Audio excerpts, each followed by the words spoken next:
Wise news, খবরের সত্যাসত্য 24 ঘন্টা। বজ্রপাতে আহত 20-র অধিক স্কুল পড়ুয়া, চাঞ্চল্য ছড়িয়েছে গোটা এলাকায়।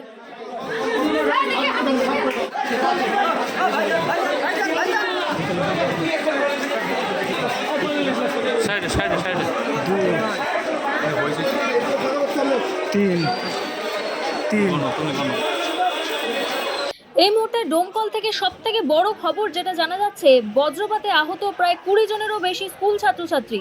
বৃহস্পতিবার ঘটনাটি ঘটেছে মুর্শিদাবাদের ডোমকলের ভাগীরথপুর উচ্চ বিদ্যালয়ে। ঘটনায় ব্যাপক চাঞ্চল্য ছড়িয়ে পড়েছে মুর্শিদাবাদের ডোমকল হাসপাতাল চত্বরে। বৃহস্পতিবার দুপুরে বৃষ্টির সময় বজ্রপাত ঘটে ভাগীরথপুর উচ্চ বিদ্যালয়ের মধ্যে থাকা একটি গাছে, আর সেই বজ্রপাতে প্রায় 20 জনেরও বেশি স্কুল ছাত্রছাত্রী আহত হয়। আহতদের তড়িঘড়ি উদ্ধার করে নিয়ে আসা হয় ডোমকল সুপার স্পেশালিটি হাসপাতালে। ঘটনায় ব্যাপক চাঞ্চল্য ছড়িয়েছে এলাকায়।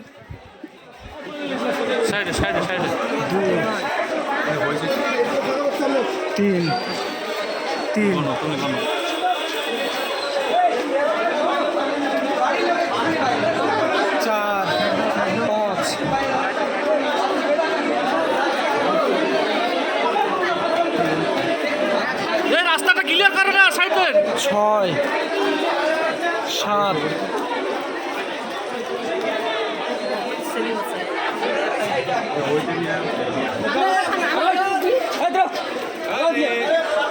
সাইড দেন